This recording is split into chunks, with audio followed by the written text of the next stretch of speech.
இன்னைக்கு எபிசோட் பார்த்துருந்தீங்க அப்படின்னா தெரியும். சுத்த உழப்பல் அப்படின்னு தான் சொல்லணும். அதாவது கிரிஷ் வந்து மனோஜ வந்து டாடின்னு கூப்பிடுறாரு. ஆனா, யார் அப்படி கூப்பிட சொன்னா அப்படின்னோன, ரோஹிணி அப்படின்ற மாதிரி கிரிஷ் வந்து சொல்றாரு. அதுக்கு பிறகு ரோஹிணி கிட்ட கேட்க, எனக்கு இதுக்கு சம்மந்தம் கிடையாது. நான் சொல்லல அப்படின்ற மாரி சொல்றாங்க.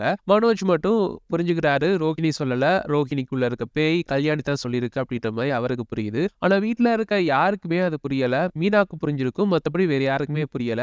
ஆனா, அந்த விஷயத்த அப்படியே கேஷுவலா விட்டுட்டு போறாங்க. அதாவது ஒரு சின்ன பையன் டாடின்னு கூப்பிடுறான். யாரு கூப்பிட சொல்றாங்க அப்படின்னு ரோஹிணிய கைய காட்டுறான். ஆனா ரோஹிணிட்ட கேட்டா நாங்க சொல்லல அப்படின்ற மாரி சொல்றாங்க. அதுக்கு வந்து ஒரு சரியான விளக்கம் குடுக்காம அடுத்த சீனுக்குள்ள போயிட்டாங்க. சரியான உளப்பல் அப்படின்னே சொல்லலாம். ஒருவேளை நாங்க இத்தன நாளா சொல்லிட்டு இருந்த மாதிரி மனோஜ் வந்து சொல்லியிருக்கலாம். கிரிஷ் வந்து நைட்டா அப்பா, அம்மான்னு சொல்லி உளறிட்டே இருந்தான். அவனுக்கு வந்து அவங்க அப்பா, அம்மா மிஸ் பண்றான் போல இருக்கு. அதனால பாவம் தானே. அதனால என்ன அப்பா டாடின்னு கூப்பிட சொன்னேன் அப்படின்ற மாதிரி சொல்லியிருக்கலாம். ஆனா அதெல்லாம் பண்ணல. அவர் வந்து இருக்கு ஒரு விஷயம் இருக்கு. நான் பிறகு சொல்றேன் அப்படின்ற மாரி போறாரு. வீட்ல இருக்க எல்லாருமே அதான். இதுக்கு காரணம் இருக்கு. பிறகு சொல்றேன் அப்படின்ற மாரி தான் இருக்காங்க. சரி நாளைக்கு எபிசோட்ல என்னென்ன நடக்க போகுது அப்படின்றத பார்க்கலாம். அதன்படி பார்த்தோம்னா, ஸ்கூல்ல இருந்து கிரிஷ் வந்து ரிட்டர்ன் வராரு. ரிட்டர்ன் வர்ற கிரிஷ் வந்து கையில ப்ராக்ரஸ் ரிப்போர்ட்டோட வராரு. வந்துட்டு சொல்றாரு, அதுல வந்து சைன் பண்ணணும். நான் வந்து முத்து அங்கிள்ட்ட குடுக்க போறேன் அப்படின்ற மாரி சொல்றாரு. உடனே வந்து ரோஹிணி சொல்றாங்க, இல்ல இனிமே முத்து அங்கிள்ட்ட எல்லாம் குடுக்க கூடாது. நீ வந்து மனோஜ்ட்ட தான் குடுக்கணும். அவர் தானே உன் டாடி. அவர் டாடின்னு தானே கூப்பிடுற. அவர்கிட்ட தான் குடுக்கணும் அப்படின்ற மாரி சொல்றாங்க. அப்ப உடனே வந்து டாடி சைன் பண்ணுங்க அப்படின்ற மாதிரி ப்ரோக்ரஸ் ரிப்போர்ட்ட வந்து மனோஜ் கிட்ட வந்து கொண்டு போறாரு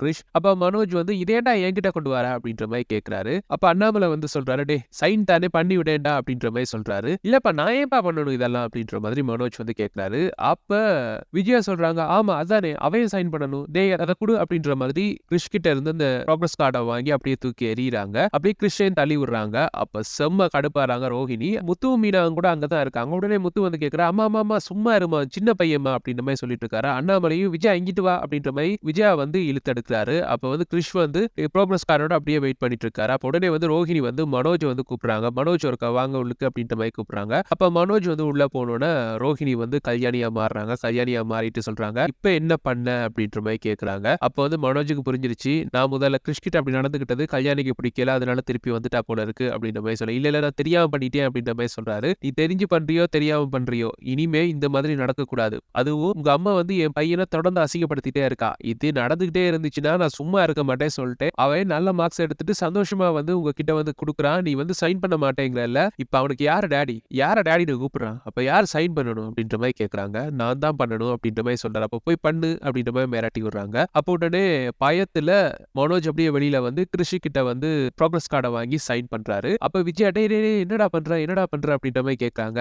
அவர் வந்து அதெல்லாம் கேட்கவே இல்லை. சைன் பண்ணி கிருஷி கிட்ட கொடுத்து அனுப்புறாரு. விஜயா வந்து நீ திருந்த மாட்டல, நீ இப்பதான் திருந்தி இப்போ நார்மல் ஆயிட்ட அப்படின்ற மாதிரி நினைச்சா மறுபடியும் இப்படி பண்றியே. அவன் பொண்டாட்டி ரூமுக்குள்ள கொண்டு போயிட்டு என்ன சொன்னா அப்படின்ற மாதிரி கேட்கறாங்க. அதுக்கு வந்து இல்லையே அவன் ஒன்னும் சொல்லலையே அப்படின்ற மாதிரி மனோஜ் வந்து சொல்றாரு. ஏதோ நடக்குது அப்படின்ற மாதிரி சொல்றாங்க விஜயா. அண்ணாமலை வந்து சொல்றாரு, நீயே விஜய் அப்படி நடந்துக்கிற, அவன் சின்ன பையன், அவன் கிட்ட போட்டி போட்டுக்கிட்டே இருக்கிறியே, இது சரி வராத விஜயா, அப்படியே பண்ணாத அப்படின்ற மாதிரி அண்ணாமலை வந்து விஜயாக்கு வந்து அட்வைஸ் பண்ணிட்டு இருக்காரு. அப்படியே வந்து முத்து வந்து யோசிச்சுக்கிட்டே இருக்காரு. யோசிச்சுக்கிட்டு அப்படியே வந்து சொல்றாரு, எனக்கு என்னமோ இவன் போக்கு சரியாவே படல. இவன் வந்து திடீர்னு வித்தியாசமா நடந்துக்கிறான். நேத்து வந்து எதுக்காக கிரிஷ் வந்து டாடின்னு கூப்பிடுறான் அப்படின்னு கேட்டதுக்கு எந்த பதிலுமே சொல்லல. அவன் கூப்பிட்டு போகட்டும் அப்படின்ற மாதிரி விட்டுட்டான். அப்படி விடுற ஆளே கிடையாது இவன். அது மட்டும் இல்லாம அம்மா என்ன சொல்றாங்களோ அதைத்தான் தெய்வ வாக்கா எடுத்து பண்ணிட்டு இருப்பான். ஆனா இப்ப பாரு அம்மாக்கு எதிராகவே ஏதாவது பண்ணிட்டு இருக்கானே, எனக்கு இது சரியா படல. தனி பார்லர் அம்மாவும் அடிக்கடி வந்து நமக்கு சப்போர்ட் பண்ணிட்டு இருக்காங்க. இது சரியில்லையே அப்படின்ற மாதிரி மீனா கிட்ட வந்து சொல்றாரு. அப்ப மீனா வந்து கண்டதையும் யோசிக்காம வேலைக்கு கிளம்புங்க அப்படின்ற மாதிரி சொல்லிட்டு மீனா வந்து அந்த பக்கம் போயிடுறாங்க. அப்படியே வந்து அண்ணாமலை வந்து சொல்றாரு, ஏன் மீனா கிரிஷோட பாட்டி கிட்ட பேசுனியா அப்படின்ற மாதிரி கேட்கிறாரு. அதுக்கு வந்து மீனா சொல்றாங்க, இல்ல மாமா இன்னைக்கு பேசுறேன் அப்படின்ற மாதிரி சொல்றாங்க. என்ன பண்றதுன்னு தெரியல. அப்படியே போறாங்க அவங்க கிச்சனுக்கு. அப்படியே ரோஹிணி வந்து பின்னுக்கே மீனாக்கு பின்னாடியே போறாங்க. அப்ப உடனே வந்து விஜயா கேக்குறாங்க, இவன் மீனாக்கு பின்னாடி போறா அப்படின்ற மாதிரி கேக்குறாங்க. அவளும் சமைக்கணும்ல, அன்னைக்கு சமைச்சது நீ பார்த்தல்ல எப்படி இருந்துச்சு அப்படின்ற மாதிரி அண்ணாமலை வந்து கேக்குறாரு. ஐயோ வாயிலே வைக்க முடியல. அதுதான் பழகிக்கிறா. ஒருவேளை மீனாக்கு உடம்பெல்லாம் போனாலோ இல்லாட்டி அவங்க அம்மா வீட்டை போனாலோ இங்க வந்து சமைக்கலாம்ல, அதுக்கு பழகிக்கிறதுக்காக தான் இப்ப மீனாக்கு பின்னாடி போறா அப்படின்ற மாதிரி அண்ணாமலை வந்து சொல்றாரு. அப்படியே வந்து மீனா கிட்ட போன ரோஹி வந்து கேக்குறாங்க, என்ன பண்றது அப்படின்ற மாதிரி கேக்குறாங்க. அப்ப மீனா சொல்றாங்க, எல்லாம் நீ தானே பண்ணிட்டு இருக்க, நீயே பண்ணு. உங்க அம்மா கிட்ட என்ன மாதிரி பேசணுமோ பேசி இதை வந்து முடிச்சிடு. இல்ல அப்படின்னா முதல் வேலையா எல்லார்கிட்டயும் சொல்லிடு. நீ சொல்லவே மாட்டேங்கிற அப்படின்ற மாதிரி சொல்றாங்க. அப்ப ரோஹிணி வந்து சொல்றாங்க, இல்ல அந்த விஷயத்த வந்து நான் சரியான ஒரு நேரம் பார்த்து சொல்றேன் அப்படின்ற மாதிரி சொல்றாங்க. ஆமா நீ பார்த்து கிழிச்சதெல்லாம் போதும், முதல்ல இந்த பிரச்சனைக்கு ஒரு முடிவை கட்டு அப்படின்ற மாதிரி மீனா வந்து சொல்றாங்க. சரி நான் அம்மா கிட்ட பேசுறேன் அப்படின்ற மாதிரி ரோஹிணி வந்து சொல்றாங்க. அப்படியே அந்த சீன் முடியுது. விஜயாவை காட்டுறாங்க. விஜயா வந்து யாருக்கும் தெரியாம இல்லாம சத்தம் இல்லாம பார்வதி வீட்டுக்கு போறாங்க. பார்வதி வீட்டுக்கு போயிட்டு சிந்தாமணி இன்னும் வரலையா அப்படின்ற மாதிரி பார்வதியை பார்த்து கேக்குறாங்க. அப்ப பார்வதி சொல்றாங்க, என்ன அடுத்த பிளான போட போறியா அப்படின்ற மாதிரி கேக்குறாங்க. உங்ககிட்ட என்ன பேச்சு, சிந்தாமணி வந்தாங்களா இல்லையா அப்படின்ற மாதிரி கேக்குறாங்க விஜயா. அதுக்கு பார்வதி சொல்றாங்க, இல்ல இன்னும் வரல அப்படின்ற மாதிரி பார்வதி சொல்றாங்க. அப்ப சிந்தாமணி வரட்டும் அப்படின்ற மாதிரி வெயிட் பண்ணிட்டு இருக்காங்க. உடனே சிந்தாமணியும் வராங்க. அப்ப சிந்தாமணி எங்க ரோஹிணி அப்படின்ற மாதிரி கேக்குறாங்க விஜயா கிட்ட. இல்ல இனிமே பிளானிங்க்கு அவளை சேர்த்துக்க கூடாது அப்படின்ற மாதிரி விஜயா சொல்றாங்க. ஏன் என்னாச்சு அப்படின்ற மாதிரி சிந்தாமணி கேக்குறாங்க. அப்ப விஜயா சொல்றாங்க, இல்ல இப்ப அவளுக்கு திடீர்னு கிறிஷ் பையன் மேல பாசம் வந்துடுச்சு. அவனை தலையில தூக்கி வச்சு கொண்டாடிட்டு இருக்காங்க வீட்டுல எல்லாருமே. என் பையன் மனோஜ் அவனையே மாத்தி வச்சிருக்கான் அந்த கிறிஷ். அந்த குட்டிச்சாத்தான் என்ன பண்ணானே தெரியல. வீட்டுல இருக்க எல்லாருமே கிறிஷ்னு அவனுக்கு பின்னாடியே சுத்திட்டு இருக்காங்க அப்படின்ற மாதிரி விஜயா சொல்றாங்க. அப்ப சிந்தாமணி சொல்றாங்க, இது சரிப்பட்டு வராது, கண்டிப்பா பிரிக்கத்தான் வேணும், அவனை எப்படியா வெளியே அனுப்பத்தான் வேணும், வேற ஏதாவது ஐடியா வேணுமா அப்படின்ற மாதிரி கேக்குறாங்க. அப்ப விஜயா சொல்றாங்க, வேற என்ன ஐடியா வேணும், அதனாலதான் நான் இங்க வந்தேன் அப்படின்ற மாதிரி சொல்றாங்க.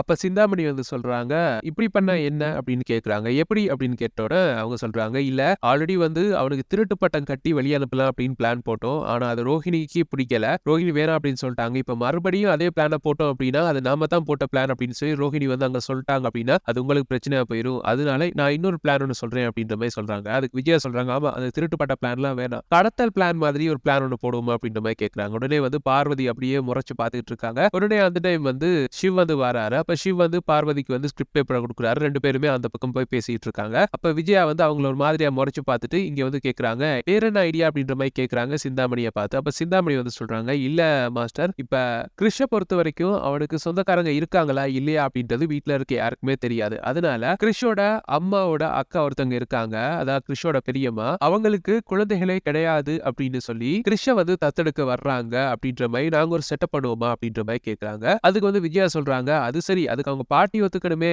அதாவது பாட்டிக்கு தெரியாத ஒருத்தங்க எப்படி அவனுக்கு பெரியம்மாவா இருப்பாங்க, அந்த பாட்டி இவங்க யாருனே தெரியாது அப்படின்னு சொல்லிட்டாங்கன்னா என்ன பண்றது அப்படின்ற மாதிரி கேக்குறாங்க. அதுக்கு இல்ல பாட்டியை கடத்திடுவோம், பாட்டியை கடத்திட்டு வச்சுட்டு இந்த வேலையை நாங்க பார்த்தோம் அப்படின்னா அதுக்கு பிறகு நம்ம அவனை கூட்டிட்டு எங்கேயாவது வெளியில எங்கேயா அனாத ஆசிரமத்துக்கோ இல்லாட்டி எங்கேயாவது போய் பிச்சை எடுக்கிறதுக்காக விட்டுருவோம், நம்ம அப்படியே அவனை அந்த பக்கம் அனுப்பிட்டு அதுக்கு பிறகு பாட்டியை ரிலீஸ் பண்ணலாம் அப்படின்ற மாதிரி சொல்றாங்க. அப்ப விஜயா சொல்றாங்க, நல்ல ஐடியா தான், ஆனா கிறிஷுக்கு பெரியம்மா பெரியப்பா யாருனே தெரியாதுன்னு சொல்லிட்டானா என்ன பண்றது அப்படின்ற மாதிரி கேக்குறாங்க.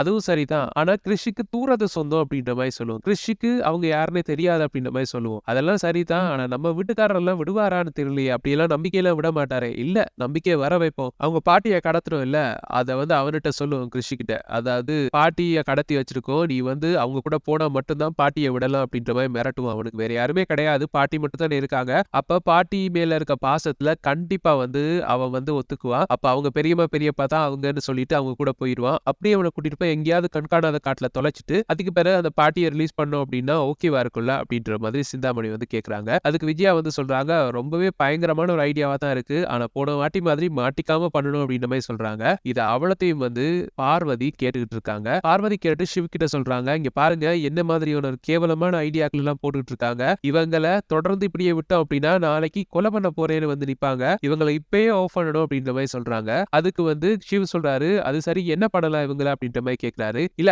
இவங்க என்ன வேணாலும் பேசிக்கட்டும், ஆனா நம்ம வீட்டுல இதை பத்தி பேச வேணாம், இந்த விஷயத்தையும் நான் இவங்க பையன் முத்துக்கிட்ட சொல்லத்தான் போறேன், இப்ப இவங்க ரெண்டு பேரையும் துரத்துவோம் அப்படின்ற மாதிரி பார்வதி சிவா கூட்டிட்டு வராங்க. உடனே சொல்றாங்க, விஜயா எழுந்திரி அப்படின்ற மாதிரி சொல்றாங்க பார்வதி. என்ன வாய் நிலுது அப்படின்ற மாதிரி விஜயா எழும்புறாங்க. இல்ல நீ கிளம்பு, வீட்டை விட்டு வெளியே கிளம்பு அப்படின்ற மாதிரி சொல்றாங்க. ஏன் நான் போகணும் அப்படின்ற மாதிரி விஜயா கேக்குறாங்க. இல்ல நீங்க பிளான் போட்டதெல்லாம் போதும், அவன் சின்ன பையனோட வாழ்க்கையை கெடுக்க பாக்குறீங்க, இப்படிப்பட்ட ஒரு கேவலமான பிறவிகளை இந்த வீட்டுல வச்சிருக்க எனக்கு விருப்பம் இல்ல, வெளியே கிளம்புங்க ரெண்டு பேரும் அப்படின்ற மாதிரி சிந்தாமணியை பார்த்துன்னு சொல்றாங்க. சிந்தாமணி உடனே கேக்குறாங்க, நான் யாருன்னு தெரியல அப்படின்ற மாதிரி கேட்கிறேன், நீ யாரா இருந்தா இருந்துட்டு போ, வெளியே கிளம்பு, ஏன் வீட்டுல வச்சு இந்த மாதிரி கடத்தல் பிளானோ இந்த மாதிரி சின்ன பையனுடைய வாழ்க்கையை நாசமாக்குற பிளானோ போட வேணாம் அப்படின்ற மாதிரி ரெண்டு பேரையும் கழுத்தை பிடிச்சு வெளியே தள்ளுறாங்க. அப்ப வெளியே போன விஜயாவும் சிந்தாமணியும் பார்த்து சொல்லிட்டு இருக்காங்க, உங்க ரெண்டு பேருக்குமே இருக்கு, ரெண்டு பேரும் சேர்ந்து எங்களை துரத்தி விடுறீங்கல்ல, கிறிஷ் மேட்டரை முடிக்கிறோம், அதுக்கப்புறம் உங்க ரெண்டு பேரையும் பாத்துக்கிறேன் அப்படின்ற மாதிரி சொல்லிட்டு விஜயாவும் சிந்தாமணியும் அந்த இடத்த விட்டு கிளம்பி போறாங்க. இப்படித்தான் நாளைக்கு எபிசோட் இருக்கும் அப்படின்னு சொல்லி நாங்க ப்ரெடிக்ட் பண்ணிருக்கோம். அது மட்டும் இல்லாம உங்களுடைய இந்த ப்ரெடிக்ஷன் சம்பந்தமான உங்க கருத்துக்களை கீழே கமெண்ட்ஸ் வாயிலாக தெரிவிச்சுக்கோங்க.